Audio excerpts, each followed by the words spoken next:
I'm Kenzie. I've been to Disney World more times than I can count. My family grew up going there every single summer. I'm Harris. I was born in LA. I played Abu in a local play of Aladdin. We've both eaten at Club 33 twice, which is a secret restaurant you'll most likely never step foot in. We know our Disney.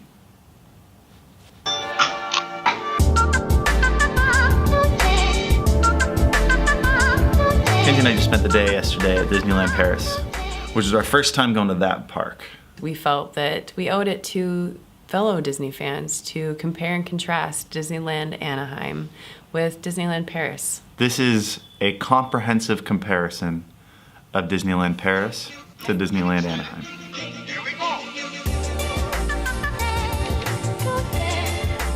I think the overall park in Paris was better. I might agree with Specifically, the first thing we noticed was the castle. that. You can't miss it. It's The just, castle at Disneyland Paris puts Anaheim's castle it makes it look like a shack. It's massive and it's beautiful, and there's like 2 stories you can go. I know there's like 2 stories in the one in Anaheim, but like it's not like a tiny little corridor you walk through. There's like an upstairs and a balcony. I feel like the Disneyland Anaheim castle is like to scale.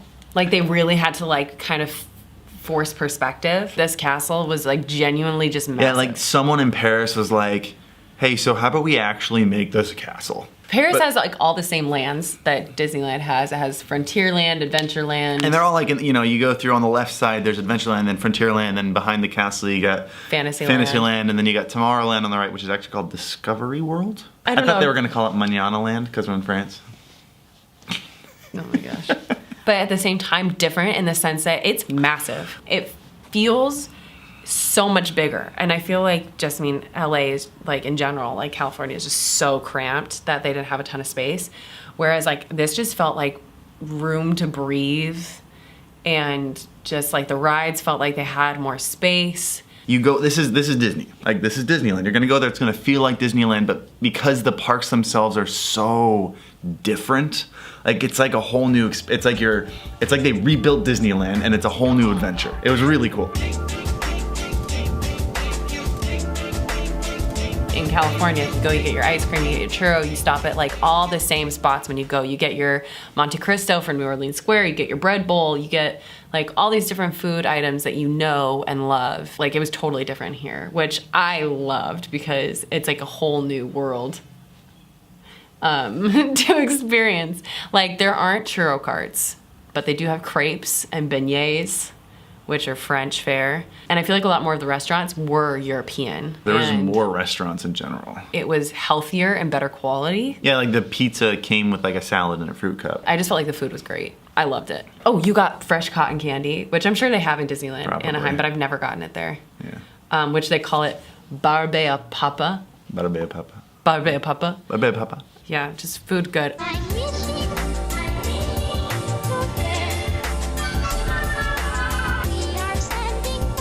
I mean, they had their classic Disneyland rides. They had Haunted Mansion, which is a little bit updated. It was a little bit better. They call it Phantom Manor. Oh, that's right. They call it Phantom Manor here.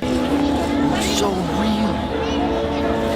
They got all the classics. They might be, because they were built a little bit newer, I feel like there were a slight upgrades, but for the most part, they're pretty much the same. The lines were really long here. We'll talk more about that later. So we didn't get to go on not even half the rides, but like we went on in their second part, kind of like their California adventure, which is called like Disneyland Studios. They had a couple rides that we don't have in They have America. like Toy Story Land. Yeah, they got Toy Story Land over there, which is kind of like our Bugs Life Land, but it's like toys instead of bug stuff. Cool. It was really cool, and they had some rides there that were amazing that we don't have. They had Crush Coaster. Crush Coaster, which is from Finding Nemo. You're on like a spinning shell. It was like basically Space Mountain if you were also spinning and going faster. We got off the ride and we were like, Space Mountain. I don't think I can go on Space Mountain in Anaheim anymore. This Space Mountain was so good. It was like if you took California Screamin' and like mixed it with Space Mountain or Hyperspace Mountain. Space Mountain and Star Wars. It was so good. You see people coming like off of it when like the cart comes up and their hair is like crazy blown back. You go upside down. You go in like corkscrews. It was amazing. That's how you know it's good, when your head hurts when you get off. But there was a deadly sin among the rides in Disneyland Paris that I just can't forgive them for. What? Oh. There was no Splash Mountain. This is something I wanted to talk about a lot because so far, just about everything we've had has been positive about it. There was a lot of, first of all, there's a lot of smoking in Disneyland, which it says smoking's not allowed, but nobody enforces it. Yeah. And so half of the park smelled like cigarettes. And that just pulls you out of it in general. That's the thing about Disneyland that makes Disneyland. They're training, and there's like these are words you never say to people. You are always in character while you're out there. The experience, the magic is the key. Like, who did you give a magic moment? That's the thing. Like, who did you give a magic moment to today? Like in Haunted Mansion in Disneyland, Anaheim, they're like, walk to the dead center of the room, and they're like, the guy here was we're like, dying to see you. And here they're just like, silence please, get to the middle of the room. Like on that Crush's Coaster ride, right in the very beginning when Squirt is like telling you, like giving you the intro to the ride. Somebody just went over the intercom like super loud right near us, said something really loud, like we missed the beginning of the ride. The parades at night in Anaheim, like they have like the glow sticks and the lines, and they make sure like everything's in order and like it's safe. And when we were there, it was just pure chaos. People were like blocking, like people were sitting on the grass, which like I feel like is just a big no-no in like Anaheim. And I just feel like there were kind of like no rules, and like the employees kind of didn't care as much. It made it feel more like an amusement park than a magical experience. I feel like it definitely pulled it down to The park is amazing and it's beautiful, but the experience, just their level isn't the same as what it is. And maybe that might be why, part of the reason might be because Disney never stepped foot in the park. He didn't get to like put his little print on the park.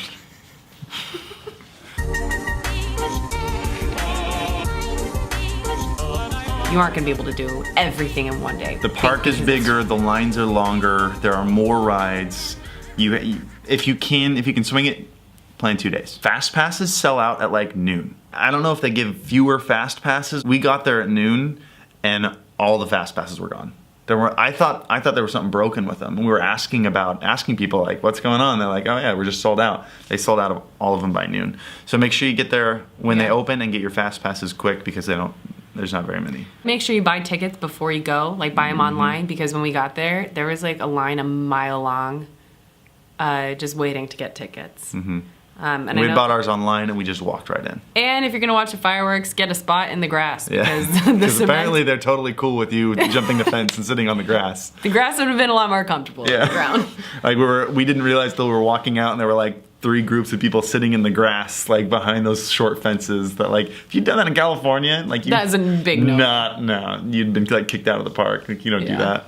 They're just sitting in the grass. So sit in the grass for the end of the show. Which one do you like more? I think Paris has that novelty to it that I appreciate. I also appreciated that like announcements were in so many different languages. There's so many people from like all over the world there, and it had that like European, vibe to it. I don't know. Maybe it's just the novelty of it, but I like Paris a lot. If I was going like with you or by myself, I'd probably go to Paris, but when we have kids, absolutely Anaheim. Just you just can't beat the magic experience. And like literally the way the employees treated the magic experience kind of ruined it for me. Comment below if you've ever been to Disneyland Paris or Anaheim and which one you think is best and why. Or if you want us to do a review of any other Disneyland park in the world. Which one do you want us to do next? Let me share this whole new world with you. I hate myself. I hate myself. Kill me now.